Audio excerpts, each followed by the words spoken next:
today. It's perhaps appropriate that I'm joining digitally, as DataConnect 23, which is taking place throughout this week, is a celebration of all things data driven and digital. Data is starting to define government action.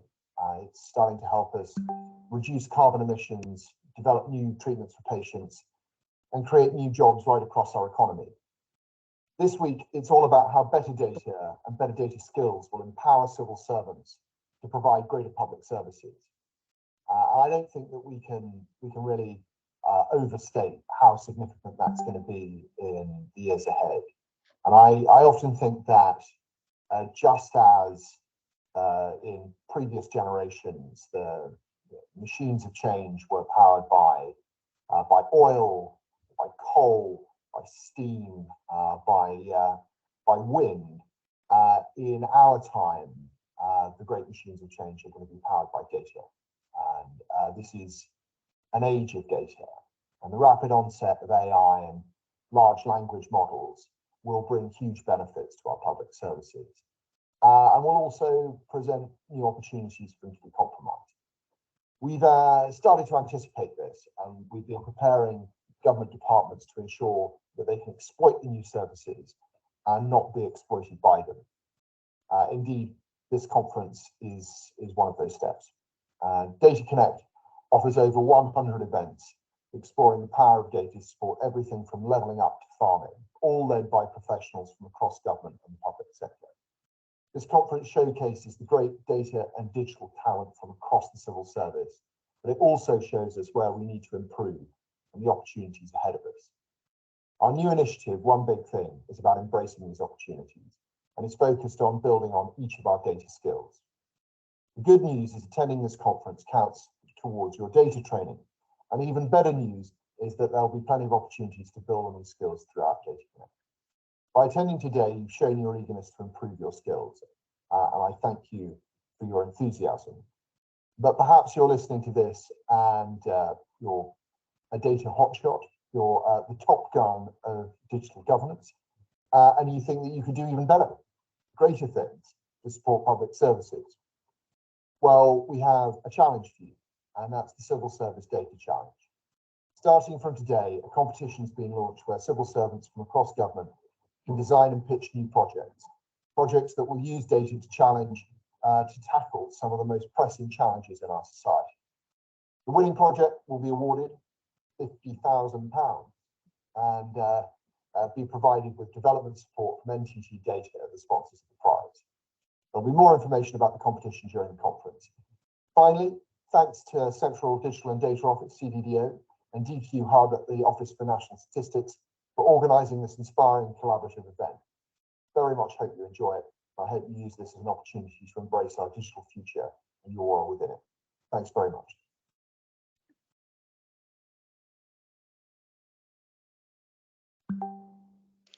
Right, well, good morning, everybody. My name's Sue Bateman. I lead the Data Strategy and Standards team in the Central Digital and Data Office. And I'm delighted to be following on from the Minister to welcome you all to this year's DataConnect event. As he said, it's facilitated by us in CDDO and our amazing colleagues in the DQ Hub. But I'd also say that this couldn't happen without you and the community.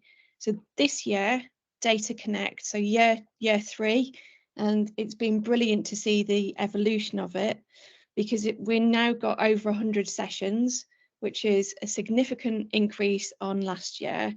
And we're absolutely delighted that we've got teams signed up from over 60 departments, universities, institutes, and other public sector organisations. So we're growing and evolving every year. I just want to say a few words this morning about this year's programme, about how it fits into the wider vision and strategy that we have for data use across government and the public sector, and hopefully inspire you, if you're not already, to get involved in some of the sessions. So let me start by talking a little bit about this year's programme. When we launched the Call for Ideas back in May, we described the overarching theme for this year as one around bringing it together, because we know that there are brilliant examples of teams, projects and services using data, but we don't often have the opportunity and often don't take the time to come together to share our experiences and ideas, the challenges that we have, the successes that we have. And that's why it's so exciting to be able to bring together all of you, so data experts and those of you who are interested in learning more about how data can be deployed better from across central government, local government, the devolved administrations, academia and national institutes through this conference, or as I like to call it, a festival of all things data. It's got a really diverse agenda, particularly this year with the number of sessions that we've got. And it's all being created for and led by you, our public sector data community. And I really hope that you've all signed up for some of the brilliant and fascinating sessions on offer, because this year's programme is delivered by a range of departments and organisations, including Ministry of Defence, 10DS at 10 Downing Street, the Ministry of Justice, Home Office, Ordnance Survey, as well as colleagues from the Welsh Government, University of Manchester, Devon County Council and the Alan Turing Institute, to mention but a few. And with that, then, we've got an amazing variety of sessions on offer. So they cover a wide variety of topics, some fairly topical things like ChatGPT and large language models, things that are really close to my own heart, like data ethics, using data to support levelling up, future farming schemes, workforce planning, and really important sessions around interoperability and standards across government. You're going to hear from data professionals of all grades from all different kinds of organisations who are going to highlight case studies of innovative data use. They're going to give you some show and tell sessions so that you can interact and learn from others' past experiences, and also present some cutting edge stuff. So present new findings to help us think about how we reuse some of these things to inform government policy. So really, hopefully by over the course of the week, we really will be bringing together our expertise, our ideas and our experience. And how does this fit into what we're doing more broadly in the Central Digital and Data Office? Let me say a few words around kind of data use in government and the progress that we're making. So at the heart of our work, we have the National Data Strategy and the Transforming for a Digital Future roadmap, which takes us through to 2025. And in that, we set a vision for using data to deliver a digitally transformed government to improve the lives of British citizens, and data is an important pillar of that roadmap. And the way that we work in CDDO is very much in collaboration with the rest of government. We're working to drive forward the commitments that we've set out in Mission 3 to enable better decision making through better use of data. And this requires us all to be more confident and proactive in how we share and use data.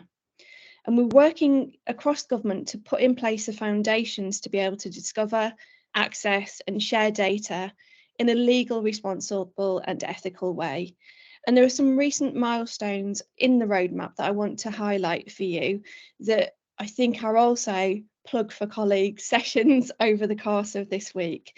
So the first thing is a data maturity assessment, which we've worked on with our experts across the community and which we launched at the beginning of this financial year, with a commitment by all of your permanent secretaries, for those of you in central government, to complete a targeted assessment within this year. This is really important for us because it's going to help individual organisations, but us as a government wide group of data experts and data leaders, to understand what our capability in terms of data is, how effective and how ready are we to use data to drive priorities. Second thing I want to highlight, which is also a really important part of our work is looking at the concept of ownership of data.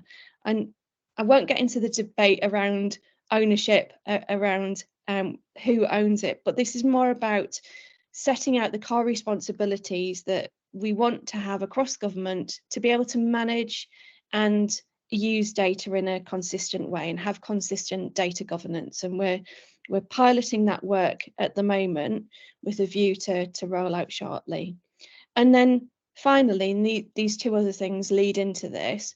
Hopefully you will all have some awareness around the development of a data marketplace, where we are trying to look at how we make it easier to discover, access and share government data by providing a front door for you. And again, doing that in a legal, ethical and trusted way.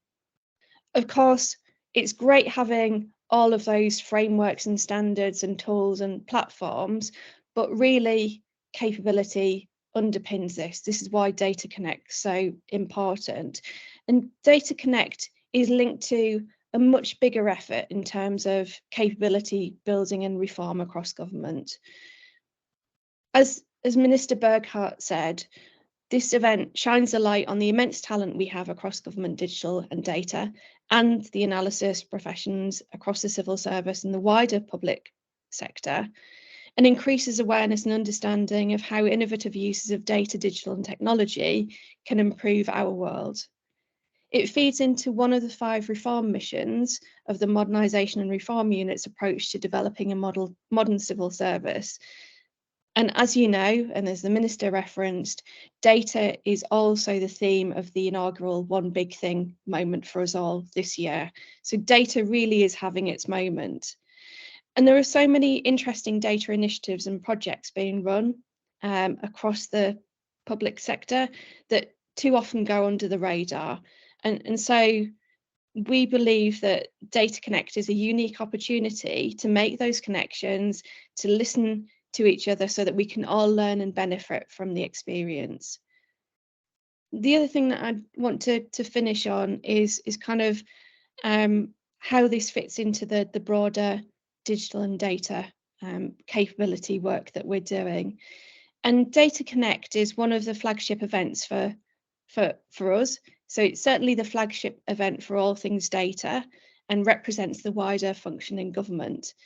And we're really excited that very soon we're going to be introducing a new brand to formally represent this function for the very first time. It will unite over 28,000 government digital data and technology professionals, as well as wider supporting roles, and will be instrumental in attracting top talent and fostering and developing a skilled workforce capable of developing modern digital services that make real impact. This brand will symbolise our unwavering cross-government commitment to delivering cutting-edge digital services and harnessing data to positively impact the lives of every citizen.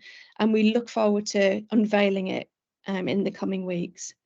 So just to finish then, I hope that you enjoy the rest of DataConnect this week and try to attend as many sessions as possible and use the opportunity to connect with others.